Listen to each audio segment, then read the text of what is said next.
build my gallows and build them high. Makes a long time climbing before I die. I want the chance that's bit in his eye. Oh, well, they gave me balls, but I can see between to a dusty yard and long gone green. We call that freedom, if you know what I mean. And I dry my sorrows, but the whiskey's gone. I'm sober as a judge. Hi everybody, welcome to Longbangers, Shortbangers, episode 5. I'm Matty. I'm joined tonight by John. John, how are you doing? I'm good. I am raring to go. Good. How are you? I'm alright, aye. Had a busy old day today. We had our oven broke. I have not told you this story. So our oven broke a few months ago and we bought a new one and it started cutting out the other day. So we arranged an engineer to come out for it.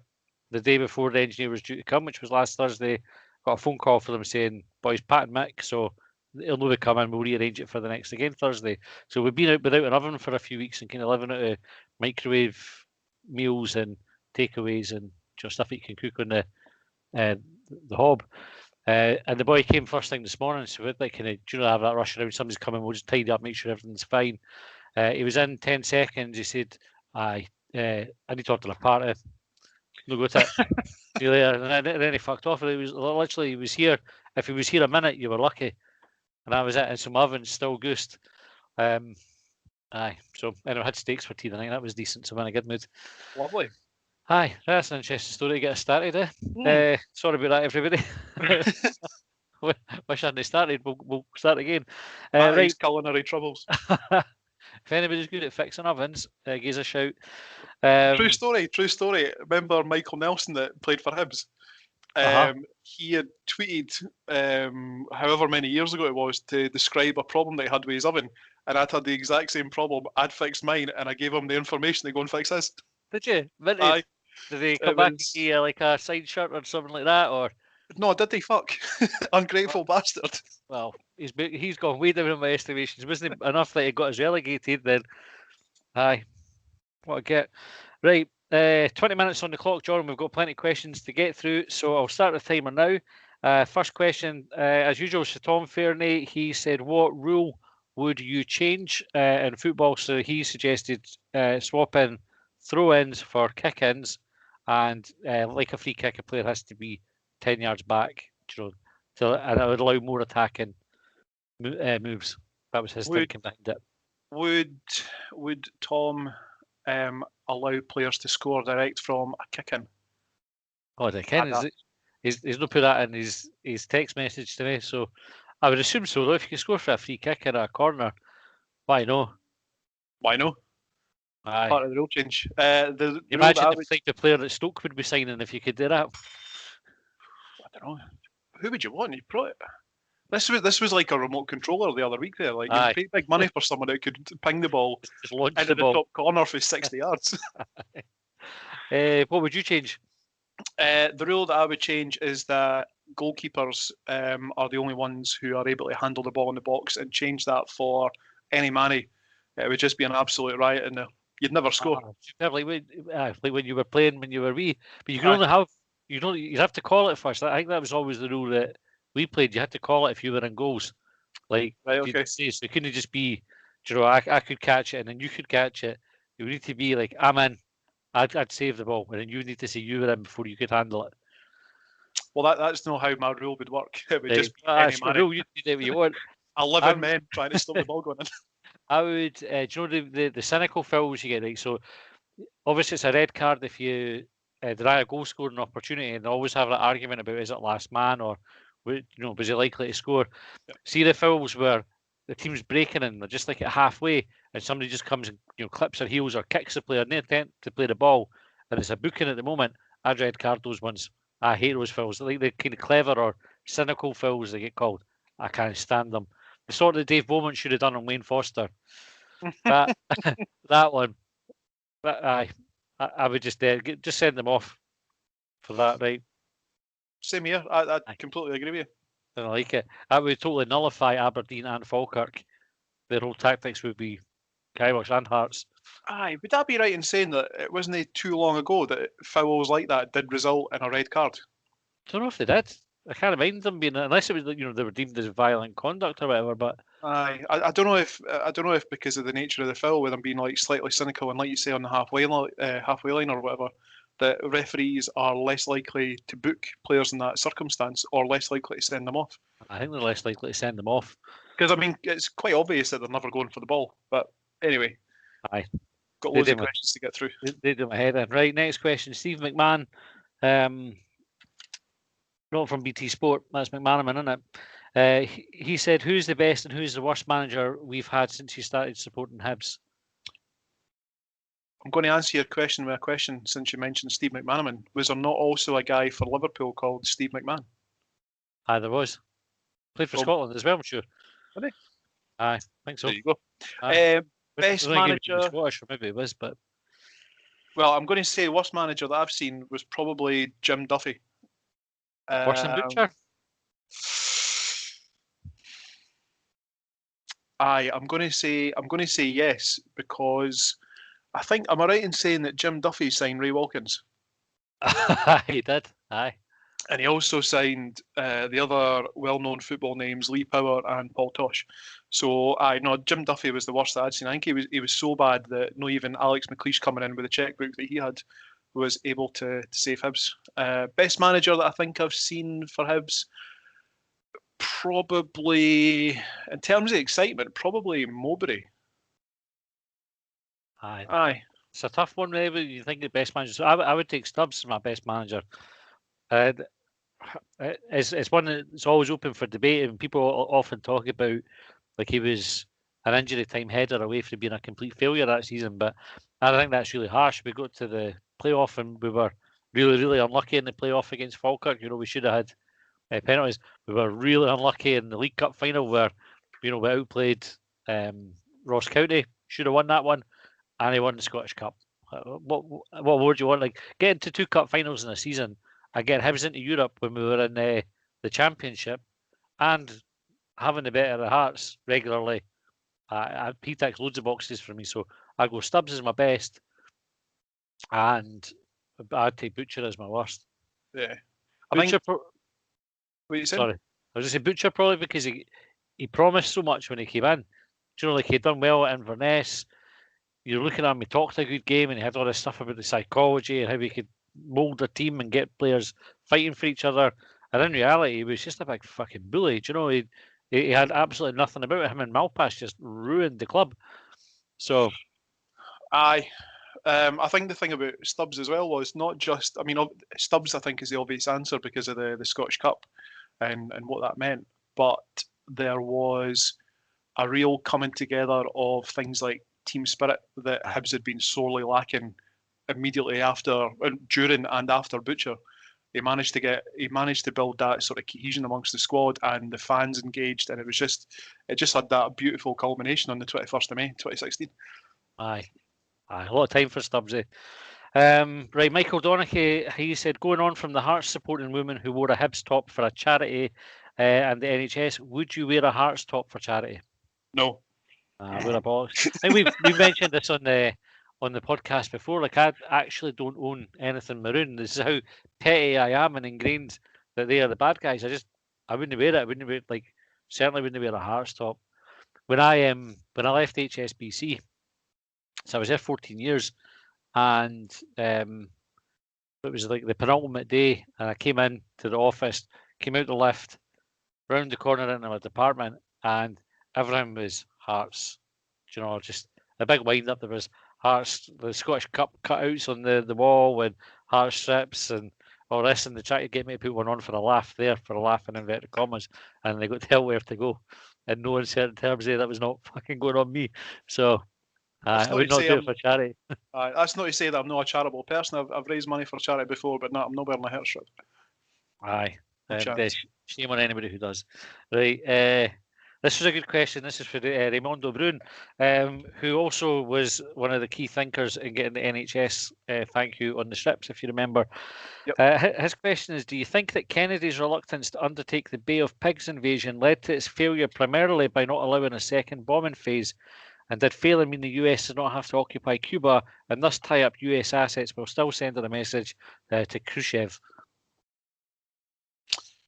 As far as I can tell, the Bay of Pigs was a plan that was hatched by the Eisenhower administration, and it was executed by Kennedy's. And when the rest of the world got wind of the invasion and were upset by it, Kennedy prevented a second bombing wave. If any message was sent to Khrushchev, it was that United States succession planning left a lot to be desired, and that international opinion would stop them getting their hands dirty. Well, I thought Kennedy was like an underwhelming loan signing for Stubbs. And I think if he had too much to do with it. That was my first thought on it.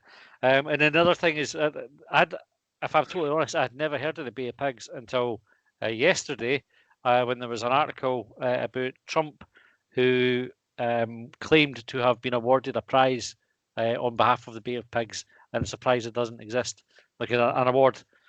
He just said, I got this award, and his bullshit doesn't exist. There's no such award. And I don't know if that was in Raymond's mind when he sent that question, but how likely are you to have heard the Bay of Pigs in successive days when you've never heard it before in all your days? So Raymondo had messaged a couple of weeks ago as well, and he was asking us what the if I remember rightly, what is the dive depth of a Trafalgar-class submarine? So with Craig being a Navy man, I went straight to Craig and said, listen, what's the chat here? And he said, I can't tell you, it's classified. Brilliant. Okay, right, next question. 150k on Hanlon Hill said, on a similar existential trip, if you have a cold and fart in a forest and no one else is about, does your fart actually smell? I had a wee think about this, and what I came up with was farts don't have noses, therefore farts can't smell. That reminds me of the joke about boy takes his dog to the vet. He says, can you look at my dog? It's got no nose. And the vet says, how does it smell? And he says, terrible. Brilliant. No, it probably doesn't smell. If there's no, you need something to receive the smell, don't you, for it to smell? Otherwise, it's just a gas. We've talked a lot about farts these last 2 weeks on Shortbangers. Don't know, subliminal or something. Right, next question then. Hi Bees, Alan said, down the slope on Hibs talk. Which was an evil question to give a fellow podcast, I have to say. I'm going to say I still need to get around to listening to Down the Slope, and I'm looking forward to it. I've not listened to Hibs talk for a wee while because I've been busy with this. Everybody's been busy, yeah. Well, I've listened to them both, and I think I'll be diplomatic. I think they're both good in their own way, like we are good in our own way. We all have our unique spaces in the Hibs environment. That's it. Right, Benjamin, should Hibs scrap the academy and turn it into a McGinn breeding farm? Yes, if only to prevent shysters claiming that they're a relative or a McGinn, just to get a game for Hibs. Only true McGinns may apply. Yeah, a pure gene pool. It could be. What was it? One of the Star Wars prequels, like the shite ones, when it was Attack of the Clones, and they go to the planet where it's all the sea, and those weird long-necked alien things are making all the clone troopers. Aye. We need to hire them just to make McGinns. I didn't realise that Hibs had signed Stephen McGinn the other day, but one of my mates had got in touch to say, boys, I've changed my name via deed poll to James McGinn, and you'll find me kicking about East Mains with my boots in my hand if anyone's looking for me. Best way to get a game these days, I think, isn't it? Just change the name. Right, Hibs Alan came back with a serious question because he was only joking about his podcast one. Favourite current Hibs chant at the football? And favourite chant from the past that should be brought back to the Easter Road stands? My possible all-time favourite Hibs song is Betty Me, said to Bill Shankly. Have you heard of the North Bank Highbury? So on and so forth. Past ones? Do you know, I really like that. I think it sort of came up as maybe not necessarily like a protest song, but you know the one Turnbull's Tornadoes. Oh no, sorry, Hibs for the Cup. Hibs for the Cup, and it just sort of it stuck there probably since about I want to say about the beginnings of Section 43. It just seemed to be there. Aye. I like the. Do you remember when we went at Ibrox and there's just the chant, "Oh, the Rangers are shite." Oh, the Rangers are shite. I love that. It's just so matter of fact, isn't it? And Aye. so, yeah, because you've won there, they can't do anything about it. So they have to just suck it up. And the whole Hibs end rocking. Oh, the Rangers are shite. Just Superb. repeat ad nauseum. Aye. It's up there, if not better than us singing "We Are the People" to them, usually to an empty stadium. Do you remember back in the, so it would have been early 90s, I reckon, we used to sing "You'll Never Walk Alone" at Easter Road? I've heard of it being sung at Easter Road, but I've not heard it myself. Aye, they used to, it's mad, it was like a kind of generic football chant. At one point, I think more than, and then sort of Celtic got their claws into it, I suppose, and they've sang it for a lot longer, and we quite rightly ditched it, but it's not a patch on sunshine on Leith anyway. Favourite chants, so the Rangers are shite, and booked for being ugly always gets a mention, like that. Because it was. We should definitely bring that back. Aye. Who would get that one? I don't know if it's PC called players ugly these days, eh? You know, like there was that.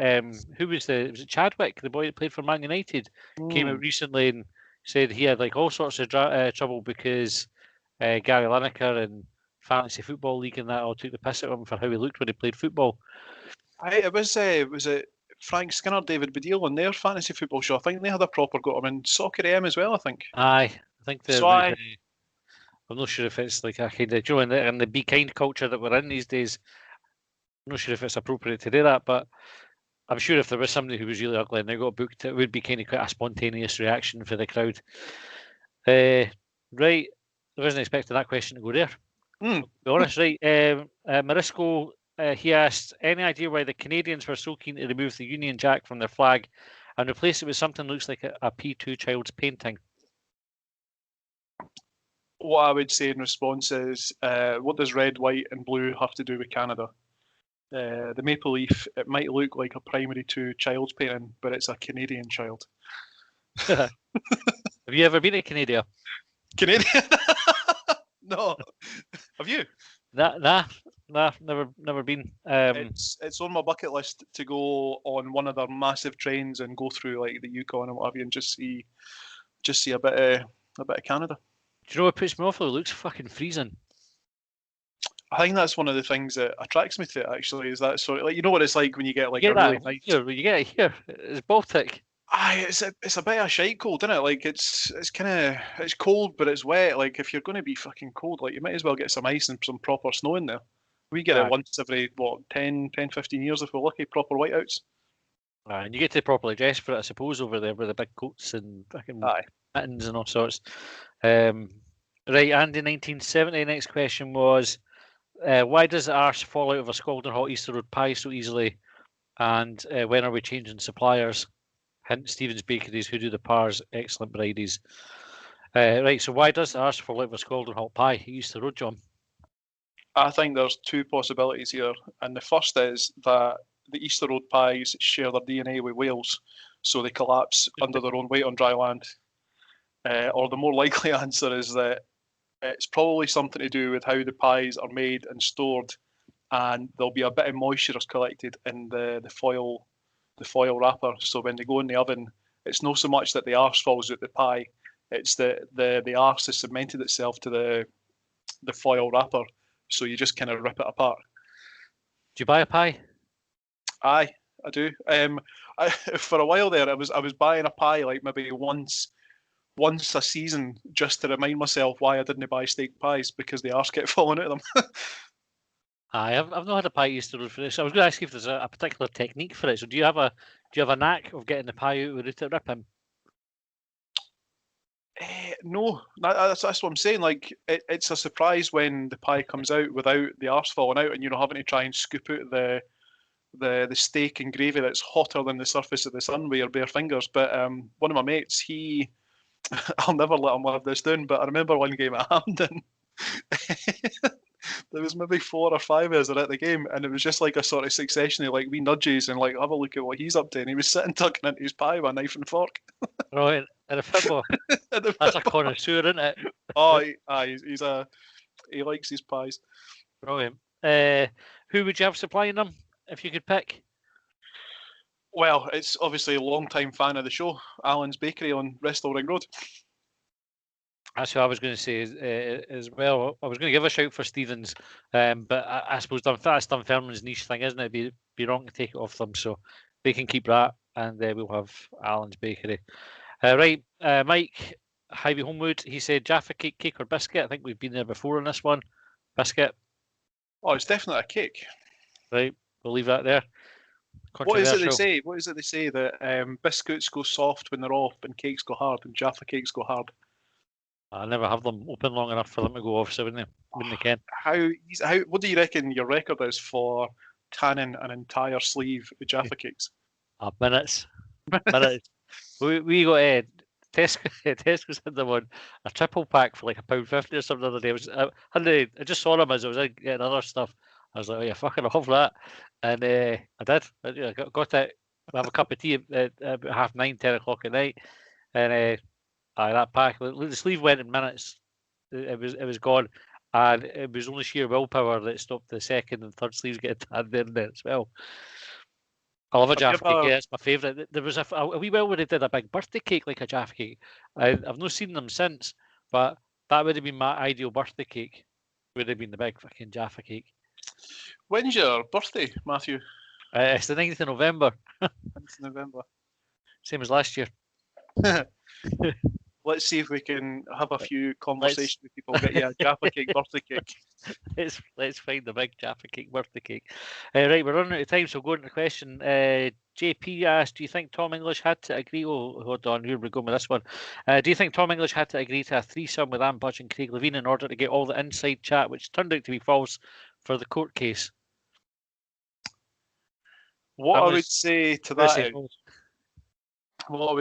is that Craig Levein and the entirety of Scottish football has got to be the least exciting ride. He's lights on, keeps the socks on type, isn't he? Definitely. Missionary position, just like very, very ordinary sex, and I don't think anyone agrees to that arrangement willingly. We'll leave that one there as well before we get in trouble. Right, that was a timer, but I think we've only got one question left, so rather than leaving it hanging there, we'll bring in the next one, which is from Cabbaged Man. I reckon the only way to wish Jim Goodwin is to choke him out with the chub I've had since Kevin Nisbet lashed that raker past our Bobby. Will you give me the bus fare to Paisley? I'll drive you there. That's it. Just tell us where you need them picked up, pal. We'll sort it out. Right, that's us at the end of the show, John. Thanks very much for that one. No bother. This will be available on all the usual channels: iTunes, Spotify, Anchor, YouTube, etc. Look out for the links coming up, and you'll find us on the 12th Man website as well. Thanks for listening, and we'll be back on Tuesday after the Rangers game. See you then.